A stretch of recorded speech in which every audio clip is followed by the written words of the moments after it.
Composite risk management, policy and doctrine.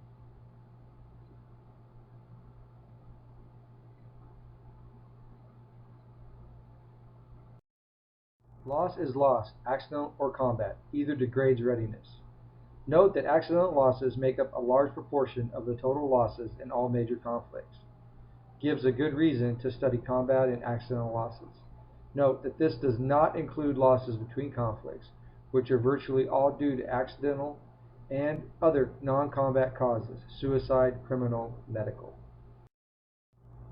CRM leads to enhanced readiness and combat power. This is the ultimate goal. The basic premise of CRM is that we need to apply risk management broadly to preserve readiness and combat power. Example, impact on readiness can occur off-duty when someone dies Saturday in a POV mishap, and then the unit is less capable next Monday. Readiness can also decrease if a civilian worker cannot produce for his or her assigned unit. Doesn't matter when or who. Look at the bottom line, readiness. The culture as it is today includes less than effective processes. Old safety starts with regs and says, these are the tasks I need to perform in my job. In other words, regs may be dictating your focus. As a result, your efforts may bear little correlation to where the real dangers and risks are.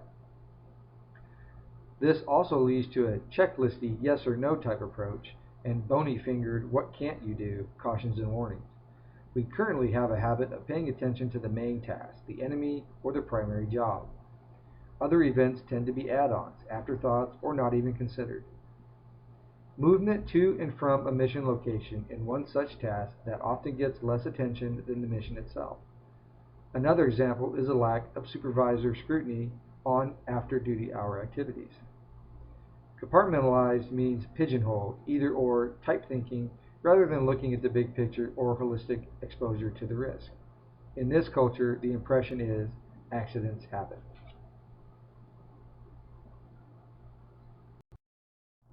Regs are split into chapters, paragraphs, etc., and we tend to focus on the tasks listed. In other words, if you're focused on existing reg functions, you could easily divorce yourself from the dangers and mishaps occurring every day. This is not just a failure to see how various pieces fit together, it also doesn't focus on the issues in the field. It is not results-oriented. It's also a mistake to partition our life, consider exposure holistically. How does a honey-do list have anything to do with Army readiness? Recall, dead is dead, injured is injured. Doesn't matter where, impact is the same. On duty isn't the major place where you will get hurt or killed. The statistics we just reviewed show that the home is a big location for accidents. Be careful not to just emphasize the main mission and ignore the periphery.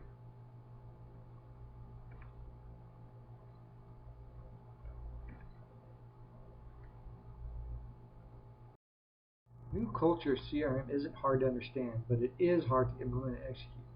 Cultural change takes time. Some key points are, need to start asking danger-oriented, result-oriented questions.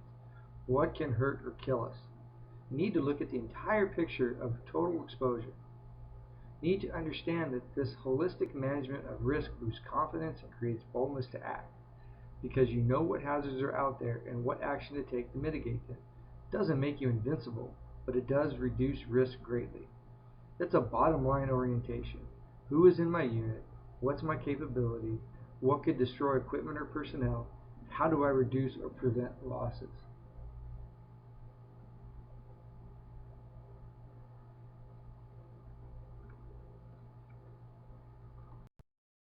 Holistic picture of risk, factors considered together. Out of theater, the enemy is not a consideration, but other factors remain. What can hurt me or my buddies? What can keep us from performing?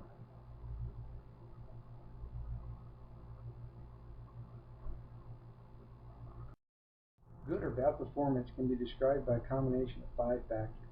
Ability, which equals inherent genetic factors like height or strength, and talents, like musical, creative, language, or mechanical. Raw abilities don't really change, but they can be developed through practice or lie dormant. Some basic abilities like sight or hearing are needed to be a soldier. Impact of ability on performance. How about driving and sight? Can you drive if you're nearly blind? Skills require practice and feedback, and then more practice and feedback.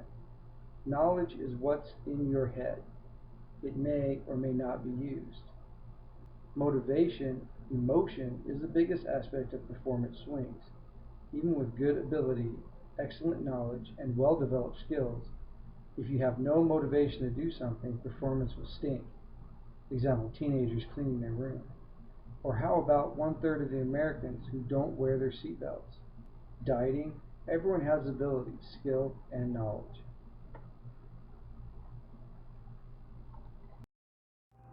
Let's look at composite risk management process. The first step in CRM is to identify the hazards. In this step, units should be considering everything that could reasonably go wrong doing an operation. That is, reasonably everything conceivable.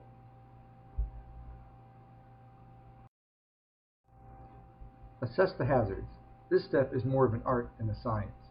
No matter how units assess risk, it must be based on the probability and severity.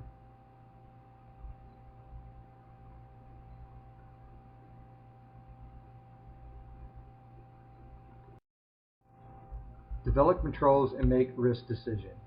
The basic objective of this step is to either eliminate the hazard entirely or reduce the risk to an acceptable level. This is a very busy step. In this step, we develop and select controls for each hazard, determine the residual risk of each hazard, determine an overall mission risk, and finally make a decision.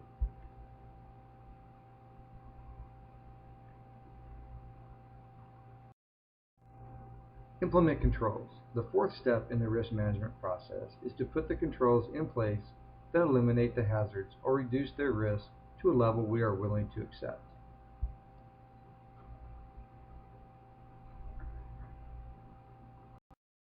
Supervise and evaluate. This step is the last step in risk management. Once you have identified the hazard, assessed the hazards, developed controls, and made a risk decision, along with implementing controls, you must supervise to ensure these assessments are being fulfilled, and then evaluate the task to possibly see any other ways to further mitigate risk.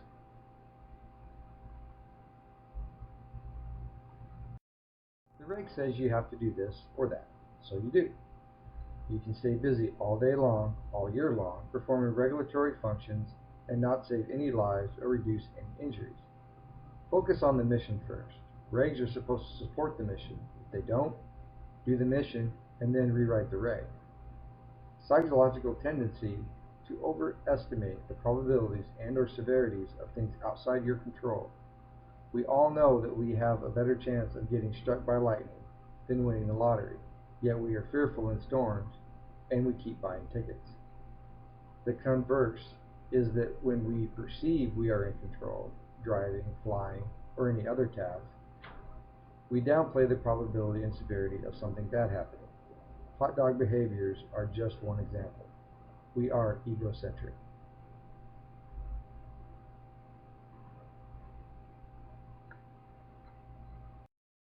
Safety and risk management seems contrary to why people are in the Army.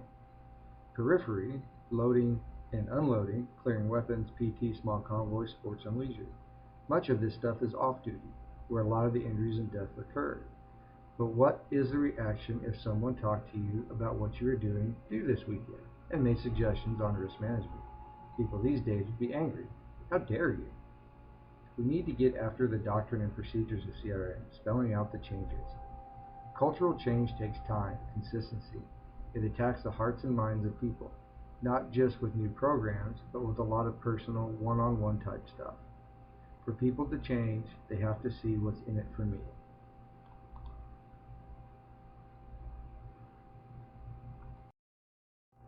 We all make mistakes. We say this, but do you believe you make mistakes? Errors include sins of commission, incorrect decision and actions, like flying into IMC, then diving to get out of it. Sins of omission, failure to decide or act when needed, like failing to steer or brake to avoid a car that you cut off. Failure to enforce standards. It's not enough to make mistakes. You must also be aware of and respond to errors of others. Example, nightclub fire with 300% occupancy, and the fire exits locked to keep gate crashers out. It even means perhaps correcting someone else's error. like the aircraft you're following that is below approved minimum altitude. We recruit risk takers. We train them to take risks.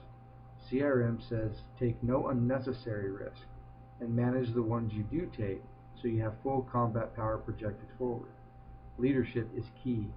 Know your people, supervise closely, and role model what it is you want from others. Readiness is always the goal. What's going to hurt me or my buddies?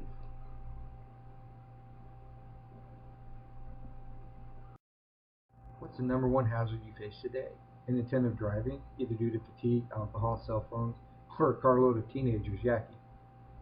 How do you become more aware?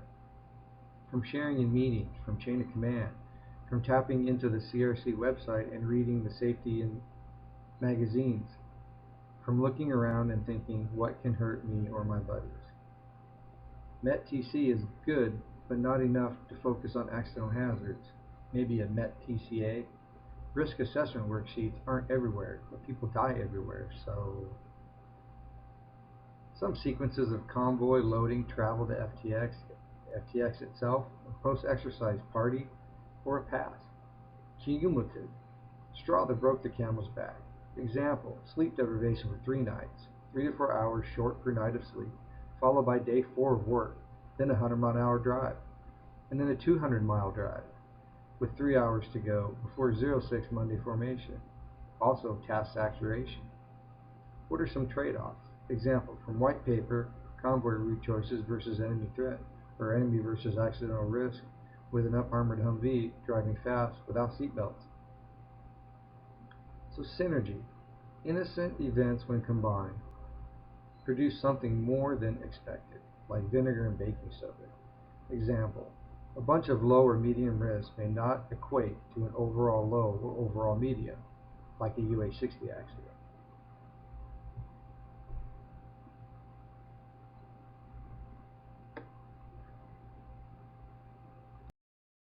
Sample of things that need to be considered, not all inclusive in composite risk management. Note that the circle view indicates hazards can come from anywhere, anytime, and aren't necessarily sequential. Circles include systems/material inner, environmental in the middle, and human outer, but are meant to show not an order so much as an interaction between them.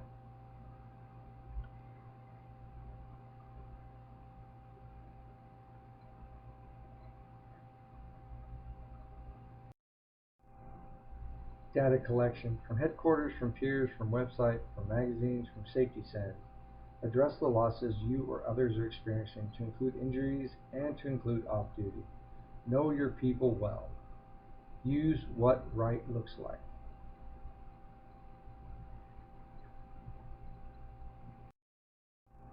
Look more at controlling the O, T, L, and the P. Also consider how the hazards may have combined to form a new, more powerful hazard and control for that. Controls may be outside the standard MET-TC framework. Recall the A and E accidental hazards and human error. Young people hate safety messages, but respond to peers and personal "it happened to me" type stories. Again, know your people goes back to the old days when the Sarge knew everyone. Use knowledge of the people to get involved in off-duty plans. Not involved, but intrusive. Not big brother, but band of brothers.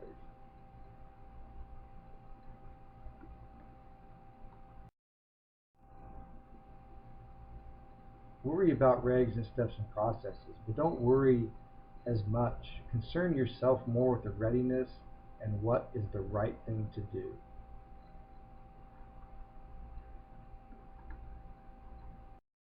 Remember, stop unsafe acts and don't take unnecessary chances.